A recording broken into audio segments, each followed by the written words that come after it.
Ladies and gentlemen, good afternoon. According to the local custom of this neighborhood, Rehavia, where the academy is located, it is strictly forbidden to be engaged in intellectual or any other activity between 2 and 4. As someone who has been living in this neighborhood over the last 50 years, I can testify before any inquiry committee that this custom is still valid and enforceable. Hopefully there will be no effect on the lectures given during this session. We shall have 2 successive presentations by 2 experts on the same subject from totally different perspectives. Dr. Uriya Shavit is affiliated with Tel-Aviv University. He is a senior lecturer in the Department of Arabic and Islamic Studies. Dr. Shavit is a historian with special reference to Islam and the West and discourses on democracy. His recent books are Islamism and the West, from cultural attack to missionary migrant, from 2014. My Enemy, My Mentor, Islamist and Liberal Discourses on Zionism and Israel, of 2013. Dr. Shavit's paper is entitled Fiqh al-aqalliyya-t al-muslima, Jurisprudence of Muslim Minorities, the struggle for hegemony in an evolving field of jurisprudence.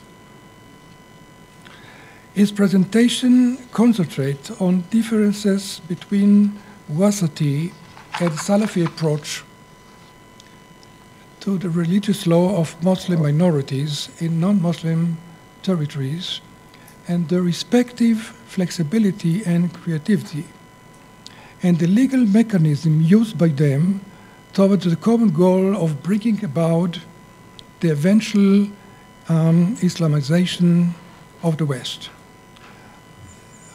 Each presentation will be of 45 minutes, and the rest of the time will be reserved for questions from the floor and this table. It's interesting that in Rehavia the 2 to 4 law still applies. Because in Tel Aviv, where I was born, we were not allowed to play outside between 2 and 4. It was very strictly observed. And I remember always looking eagerly at the clock at 3:30, 3:45. Now the problem resolved itself because kids don't play outside anymore. But in Rehavia, apparently, you're still very strict about it. Good. So the title and subject of my presentation is the religious law of Muslim minorities, Fiqh al-aqalliyya-t al-muslima. And specifically, my main argument would be that there evolved 2 approaches to the religious law of Muslim minorities, a Wasati approach and a Salafi approach, which are derived from the general Wasati and Salafi approaches to minorities. I start with a definition. If any of you have some background on the subject, then normally in academic literature, Fiqh al-aqalliyya-t al-muslima is considered something that was constructed by Yusuf al-Qaradawi and Taha Jaber al-Alwani, 2 jurists. I don't think that that is a good definition, because if we look at what Qaradawi himself wrote about what Fiqh al-aqalliyya-t al-muslima is, then it is actually a very simple thing. It's the field of jurisprudence that deals with the issues, with questions that are unique for Muslim minorities. And just like we have the fiqh of politics and of computers and of other issues which maybe we did not have some years ago, today we have a fiqh for Muslim minorities. So the definition is any question that is specifically and uniquely related to Muslim minorities is part of this jurisprudence, the jurisprudence of Muslim minorities. There are 3 sort of caveats to this discussion. The first is that it is impossible to lead it without some reference to the basics of Islamic law in its contemporary sense, and that often tends to be a little bit mechanistic and boring. The second is that I see here 3 or 4 faces of people who are actually heard a version of this presentation some time ago, which means that I'm going to bore them for the second time. That's a grave sin. And the third is about the relevancy of all of this to the lives of real people. And that's maybe the most important thing to have in mind before we start the discussion. There is an estimation which is shared by most people who have some qualitative experience in European mosques and American mosques, that for 80% of European Muslims, Islamic law, in the sense that Jews would understand rabbinical law, is not something that is very important for daily lives. These are people who may very well define themselves as devout Muslims, but they will not attend a mosque on a regular basis. They have no background in religious law, and what they do is more cultural, folkloristic, and so forth. However, from my experience, even those 20% who are very much into religion, who consider themselves as people who would like each and every aspect of their lives to be directed by Islamic law, even for a majority of those 20%, much of what I'm about to present is not 100% relevant, in the sense that they do not consider themselves as individuals who, before doing something, need to ask the opinion of a scholar, of an alim, of a mufti, whether this is permissible or whether this is not permissible. So what is, if at all, the importance of the jurisprudence of Muslim minorities? First, that for some people it does matter. And this is often the religious elite. And second, that even for those of the minorities that is religiously devout, that likes to live a life that abides by the Sharia, even for those who are not entirely committed, the lines demarked by what Wasati and Salafi jurists to some extent delineates the border zones of the corpus and of the do's and don't do's. It does make some difference in that sense. Even if people have only a very vague idea about those fatwas, even if they don't consider themselves committed to those fatwas, they like to know that at some point someone just recently said that this act is in fact permissible. So what is wasatiyya and what is salafiyya? Wasatiyya derives its name from a Quranic verse. وَكَذَلِكَ جَعَلْنَكُمْ أُمَّةً وَسَطًا 2:143. That still doesn't really mean anything. A, because all Muslims are committed to this verse. And B, because this verse is very abstract. Basically, it means that Muslims are a media nation, or, if we opt for the better translation, are the best of nations. Because to be in the middle, in the Islamic sense, is to be just, is to be in harmony, and other good qualities. Wasatis are the people who attribute specific qualities to what being in the wasat means. And since we are limited in time, I think the best way to define wasatiyya is through one of its most important slogans, which is what wasatiyya really stands for. It is at-taysir fil fatwa wa tabshir fil dawah, which basically means facilitation in jurisprudence and the spreading of Islam through gentle and gradualist means. Facilitation has two implications. First, when you rule, make your ruling clear. Speak in the language of human beings. And more importantly, when there are several options, when you have to choose between several options, choose the one that's most lenient. Choose the one that is most pragmatic, still within the borders of Sharia. And that is the essence of Islam. To choose the more pragmatic option, to choose the more lenient option, is not an option in Islam. It's the nature of Islam. It's the essence of Islam.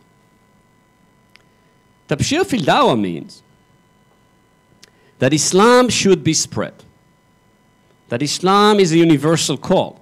It should be reintroduced to Muslim societies, but it is also a call that should be introduced to humanity at large. But it should be spread not through violence and not through compulsion, but through gradualist and gentle means. Do not frighten people about hell. Tell them about heaven. These are the two basic ideological objectives, the two basic concepts of wasatiyah. Now, the more interesting and tricky part is how these are facilitated in terms of methodology. And here wasatis do two things. Number one, they use maslaha, the legal mechanism of maslaha, in a broad and flexible way. Now, this calls for a short explanation. The best translation I can think of for maslaha is safeguarding the purposes of the Sharia. And this is an idea that is shared by all Muslim jurists. Sharia came to this world to advance specific purposes. Whenever something contradicts those purposes, to the very least, that calls a jurist to think or rethink whether the application of the norm is still suitable. The classic example set by Hamid al-Ghazali in the 11th century is, and I'm sure most of you know it, so I'll state it very briefly. Let's imagine that there is a fortress, and the Christians or other infidels captured a number of Muslims. The only way to win the war is to bomb the fortress. If you do that, then you might kill Muslim hostages. There is no verse in the Quran, there is no prophetic tradition that says you are allowed to do it. Literally read in the Quran and the traditions, if you kill a Muslim, you go to hell. However, we know that only through bombing the fortress, the Muslim army representing the Muslim nation can win the war. One of the purposes of the Sharia, one of its main purposes, is to preserve religion. If we do not bomb the fortress, religion would not be preserved. Therefore, we can postpone, just in this specific case,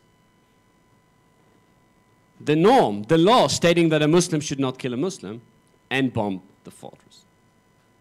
A more simple and, I think, understandable example is one I can think of. Let's say you are locked 60 feet under in a coal mine. And you know someone is going to come up and save you, come down actually, and save you within 5 days. And for some reason, all you have with you is 10 cans of beer and pork chops. Are you allowed to eat?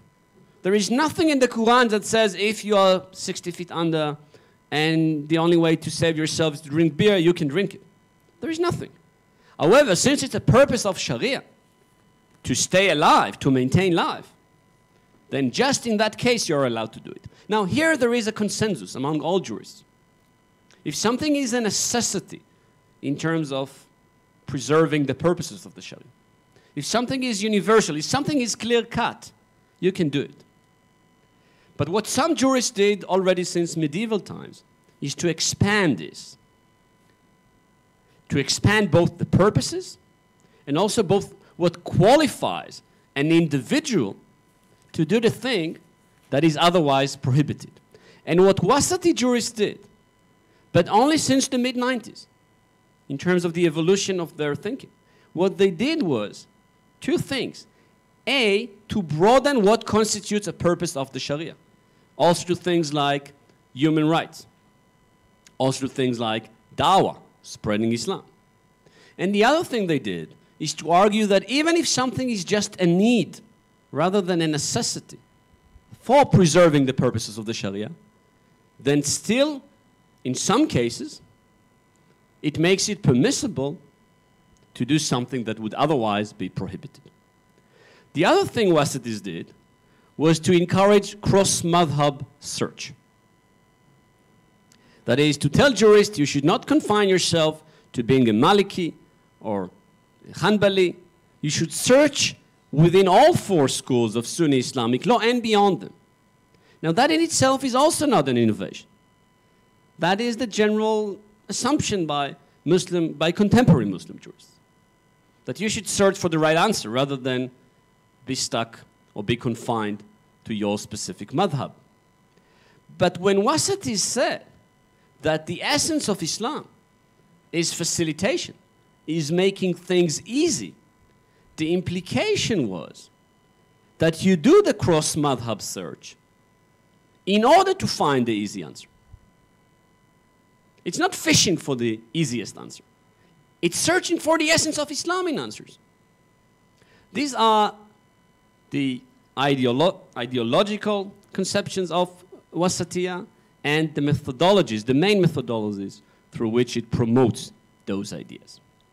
How does that have to do something with the religious law of Muslim minorities? Well, basically, what Wasatis, led by Yusuf al-Qaradawi, have done since the late 90s was to establish a doctrine, an approach to the religious law of Muslim minorities that is governed by those assumptions. Specifically, after the construction of the European Council for Fatwa and Research, first in London in March 1997, and then shortly after it moved to Dublin, where it is still situated today, what they have done is to invoke the following arguments. Taysir, facilitation, our ideological goal. Well, what is taysir? Searching for the easy answer, searching for a way to make the lives of people easier. What do we base taysir on? What do we base facilitation on? Well, one of the things we base them on is the knowledge, the assumption that people are not equal in their situations, in their locations. For example, the blind is entitled to facilitations. That person who can see is not entitled. The poor is entitled to facilitations that the rich is not entitled. And a Muslim minority, being weak because it is a minority, is entitled to facilitations that the Muslims living in majority Muslim societies are not entitled. The second thing Wasatis did was to ask, is it at all permissible for Muslims to live in non-Muslim countries? And then they said the following. They said, well, it is not something that normally we would approve of. There are great risks about Muslims living in a non-Muslim society. However, if there is a necessity or even a need for them to live there because they could not find a job in Morocco or Tunisia, or because they want to study something you can't study in the West, then they should live there. But there is something more. We said that Islam should be spread in a gentle and gradualist manner. Well, if that is correct, if Islam indeed is universal, can we conceive of a situation that there are no Muslims in the West and there is no one to spread Islam? Qaradawi went as far as saying in 2001, in the book in which he systemized his ideas about Fiqh al-aqalliyya-t, I quote, if there were no Muslims in the West, considering that the West leads the world, considering alamiyat al-Islam, we would have had to send Muslims to the West. We would have to invent immigrants if there were none. But perhaps the most radical move of the Wasatis was to connect those two ideas. If it is a maslaha, if it is a purpose of Sharia to spread Islam, and if it is something that it is permitted to do, to provide facilitations for Muslims living in the West, then it is possible to provide facilitations for Muslims who live in the West in order to allow them to better spread Islam. That is, I provide concessions for you as a Muslim in the West in order that you have a better opportunity to spread Islam. Do you see how cyclical this is? It sounds as a very radical concept. We will Islamize the West. The West will become Muslim. But in practical terms, the religious legal result, in practical terms, is that I am allowed to provide concessions for you because you're Islamizing the West. I should say a word about who the Wasatis are, and I'll say it very briefly. Most of the leadership of Wasatis, this is al-Ghazali, the deceased Ghazali, who died in 1996, Qaradawi, who's still with us, Taj Jaber al-Alwani, who was born in 1935. Most of them are Hazarites. They studied at Al-Azhar. And most of them are also people who traveled a lot. Perhaps not incidentally, many of them are people who actually lived in Saudi Arabia for a while. They lived in a society that doesn't really like to accept or promote facilitation, and they understood what it means. Maybe that is not a coincidence. Which brings me to the other group, the Salafis. I will skip the historical conundrum of what Salafiyya is, because I think most people who studied Islamic studies in Israel still have in mind when Salafiyya is invoked. They still have in mind Salafiyya, the Muhammad Abdo, Jamal ad-Din al-Afghani, Rashid Rida school, which is today, in contemporary Arabic, in the empirical sense, considered the exact opposite of what Salafiyya is. Because when we say Salafiyya today in Arabic, we think of the Saudi religious establishment and about groups that originate from that establishment and went to other ways. What is this establishment characterized by? Well, for our discussion, and not only because lack of time, to a large extent it is the negative of Wasatiyya in many respects. Specifically, Salafis believe very passionately in a literal understanding of the text and give equal importance to the prophetic traditions and to the Quran. Now, since the body of prophetic traditions is so vast, 600,000, it provides many more answers than the Quran does. And therefore, the more you are committed to the traditions, the less flexible you are. Wasatis say the traditions are an elaboration on the Quran. That gives them so much breadth of interpretation. For the Salafis, if the Prophet said, grow your beard and trim your mustache, then you grow your beard and you trim your mustache. And that is, of course, the easiest way to recognize a Salafi. He has a very thick Herzlian beard, in a sense. Wasatis also believe very passionately that you cannot play with maslahah. You cannot use it as a mechanism to do almost anything you want. And maslahah, safeguarding of the purposes of the Sharia, applies in case of necessity, in what Jews would understand as pikuach nefesh. Not in something which is hypothetical, not in something that is a need. Also, Salafis believe very passionately in their interpretation of al-wala wal-bara, loyalty and disavow. And Salafis take this Islamic concept, which is not a Salafi invention, but they take it to state the following.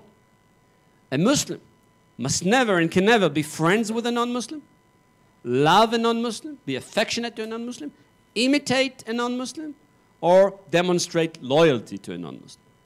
Of course, you can imagine that that has many limitations when it comes to living in the West. Salafis also have a very elitistic mindset. They believe in themselves as the forerunners. To simplify it, there are not just two types of human beings in the world, the Muslims and the non-Muslims. There are the non-Muslims, there are the Muslims, and there are the Muslims plus. These are the Muslims who wake up in the morning and dedicate each and every second of their lives to please the Lord, to please Allah. They are the ones who would get extra credit in heaven, sorry, not in heaven. In heaven, well, just testing your concentration. They're the ones who will get extra credit in hell, meaning they would drink from the fountain in which the water are heavenly. Salafis also believe that they are the only Islamic group that understands Islam correctly. And the other 72 sects will go to hell. So if you're not a Salafi, you're not in a good position from the point of view of Salafis. What does all of this say about their concept of the jurisprudence of minorities? Well, 2 points. While Salafis believe that it is permissible for Muslims to live in the West in order to advance Islam, in order to spread Islam, they do not believe that Muslims in the West are entitled to any facilitation, to any leniency because they live in the West. The laws of Islam are universal.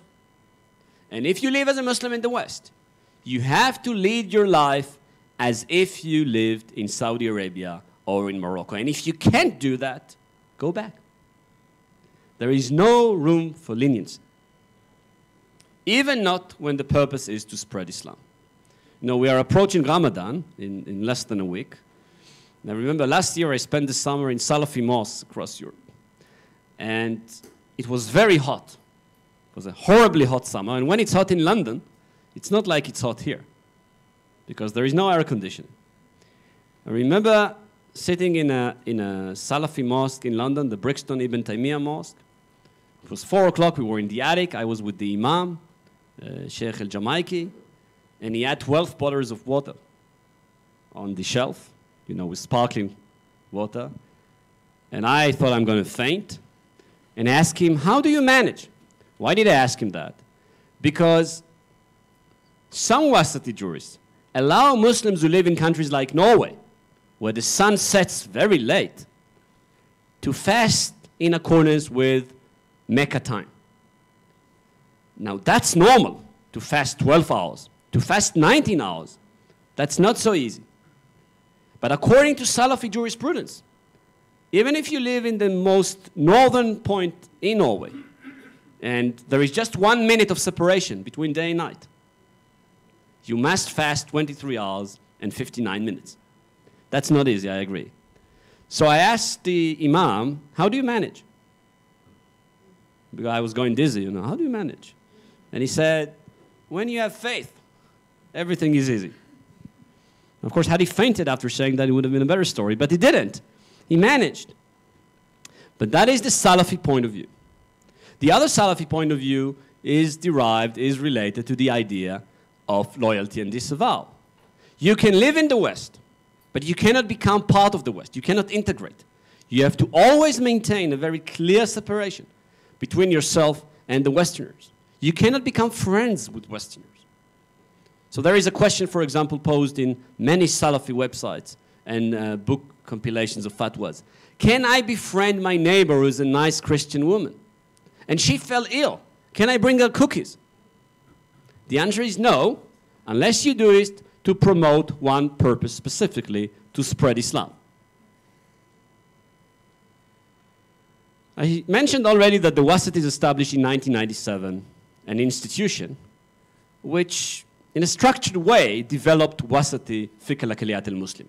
That is the European Council for Fatwa and Research, al-Majlis al-Urupi lil-Ifta wal-Buhuth, which is headed by Qaradawi.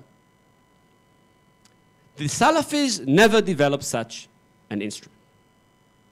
And there is a good reason why they didn't.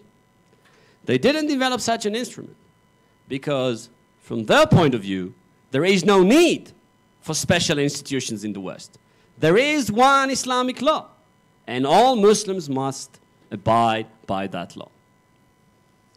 So why is it that we find Salafis in the West? Why is it that some people opt for the Salafi option? Well, the answer some scholars give, and Tariq Ramadan is included, is that for some people, this very clear-cut, elitistic mindset which Salafis promote is very reassuring. It provides them with confidence that that is the right Islam. I learned something which I think is interesting. We have Salafis in certain places, and we don't have them in other places, in a rather incidental way. If some time ago, Muslim Syrian who became a Salafi decided that he wants to settle in Leipzig, where there is a very strong Salafi presence, or in Edinburgh, where there is a strong Salafi presence, or in Birmingham, then he will find with time some young people and some other people to follow in his footsteps. Why did he settle in Leipzig and not in some other German city, that person? Well, could be, again, very coincident. That was the boring introduction, more or less. And now, as much as time will allow, I would like to present a few cases. And the cases, I think, are more interesting than the theory we have. 15 minutes, very good. So let's go for mortgages, which I think are probably the most well-known example. We all know that in Islam, it is not allowed to take a mortgage because it carries interest. There is a way around it in Muslim countries. The murabaha. Never mind how it works. But you don't have it in Europe. You go to a bank, you ask for a murabaha loan, people will stare at you. So that meant that for many Muslims in the West, it was simply impossible to buy a home. Because without a mortgage, how can you buy a home? On the 27th of October, 1999, the European Council for Fatwa and Research convened and made it permissible for Muslims in the West who cannot purchase a home in any other way to take an interest-based loan from a European bank. Now, that was a big news. That was very big news in Europe, in the European Muslim press and also in the Arab press. It was front-page news in the Sharq al-Awsat. But let me tell you something. There was no great innovation in the fatwa itself, in the permission. Other panels made it permissible, legitimized taking mortgages in the European or American context before the European Council.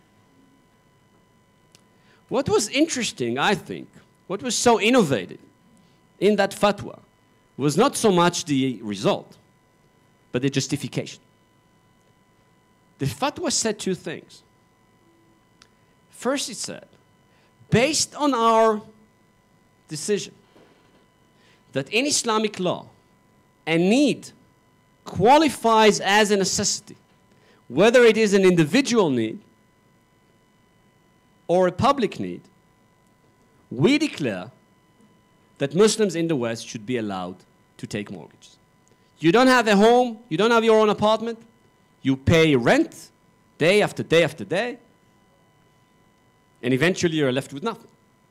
You face eviction every month. You want to raise more kids, there is no room for them.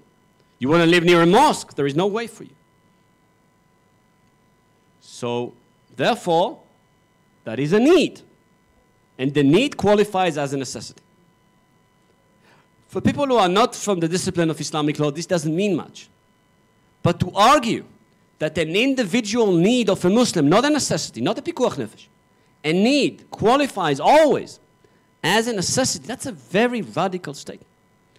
The other thing the Wasati said in that fatwa was, we have a duty here in the West to Islamize the West, to encourage non-Muslims to become Muslim. If Muslims spend day and night trying to pay rent, however will they have time to Islamize non-Muslims, to spread Islam? If Muslims live in suburbs, in tiny apartments, and not in the more affluent neighborhoods, who would ever want to become a Muslim? Therefore, because it is a maslahah, because it is a purpose of Islamic law to promote dawah in the world, to promote this Islamizing of the world, we make it permissible for Muslims in the West to buy homes through interest-based loans. That is a very radical statement. And again, look how wonderful cyclical this is. Our objective is to Islamize the West. What is the legal result? We allow Muslims to take mortgages, which is a grave sin in Islam. Now, remember 2 years ago when Iyad and I, Iyad Zahalka was here, when we visited the offices of the European Council and the European Council in Dublin, and we sat with Sheikh Halawa, and I dared provide this interpretation, which is not an interpretation, that's plain Arabic, what the text says. Sheikh Halawa, for the first and only time, got really upset. He said, this is not fiqh al-dawah. You understand it wrongly. That's not what we say, but I think it's impossible to read the text of that fatwa and understand it differently. It says so black and white. It says so in plain Arabic. We should allow Muslims in the West to take mortgages because we are interested in Islamizing the West. You are curious what Salafists say, and that's actually very easy. They say no. They say you are not allowed to take a mortgage in order to Islamize the West. Now, that doesn't mean you're not allowed to take a mortgage in any situation. If you live outside and it's snowing and you can't rent an apartment, there is no friend to host you, you can't live in the subway, and it's either die or take a mortgage, then you can take a mortgage. But otherwise, you can't. My favorite Salafi fatwa on this subject is someone from Canada who's saying, you know, I'm in a very good position today because I work in a bank. And because of that, I can trick the infidels. And I can take a loan on very good terms. I would not have to pay anything almost. Am I allowed to take that loan? And the answer, the Salafi answer was, A, no, you're not allowed to, and B, you must quit working in that bank effective immediately. That is one question a person regrettably asked. Another issue, very fast. Islamic law forbids a Muslim woman to live with a non-Muslim spouse. If you're a man, you can marry a Christian, but if you're a woman, you can be married to a non-Muslim, and I think the reasons are obvious. Well, that is a problem for women who decide that they wish to convert, because sometimes the husband doesn't share the newly discovered. Now, for some women, that in itself is the most major obstacle before converting, because the wife is afraid that if she becomes a woman, she would have to immediately divorce. That is what Islamic law says. That is what the four schools of Islamic law say. If you are Hanafi or a Maliki or Hanbali or Shafi, it doesn't make a difference. You became a Muslim, you have to divorce your husband. After 3 months, the Iyad period, the waiting period. The European Council and Qaradawi separately ruled that despite that very strict, obvious, clear-cut, and not debated stipulation, women who converted may remain with their non-Muslim husbands. Now, technically what they did was to do the cross-madhab search and go beyond it. Said, well, all four schools of law say that, but if we go back to Islam in its early days, we see that that is not, in fact, a divine regulation. But the way they explained it was, we want women to convert. We want tabshir. We want to spread Islam through gentle means. If we don't allow them to maintain their marriages with non-Muslim husbands, that would be a deterrence. Maybe they would not wish to convert. So that's not in the interest of Islam. What did Salafis say about the very same issue? Can you guess? Well, they said no. They said no, and when they were asked about the maslahah, Sheikh Ibn Uthaymeen, for example, when they were asked about the maslahah, they said, we prefer that women do not convert. Rather than that they convert, they learn what Islam really is, and eventually they will commit rida and will become non-Muslims because they will learn that we lied. We presented them with an Islam that is not true to its true self. A final example, if I may? Final example, I think appropriate to this time of year, would be football. So as you know, it's soon Ramadan, and it is likely that quite a number of Muslim players would have to play while fasting, when it is 32 degrees in the Brazilian climate. That is not something I recommend to anyone. No, I'm not talking just about Muslim teams. I think Algeria would be the only one that would qualify. But if you look at France, Switzerland, Germany, there are quite a number of Muslim players. Now, that is not a new problem. That is not a new problem at all. Because we have a considerable number of people, players, who are devout Muslim, who are dedicated Muslim, and are also professional football, soccer players. What should they do? Well, 4 years ago in Germany, there was an interesting development. The managers of a team in the second division, a team from Frankfurt in the second division, approached 3 players who were Muslim and fasted and told them, look, you have a contract. You signed a contract saying that you're going to give 100% in each and every match.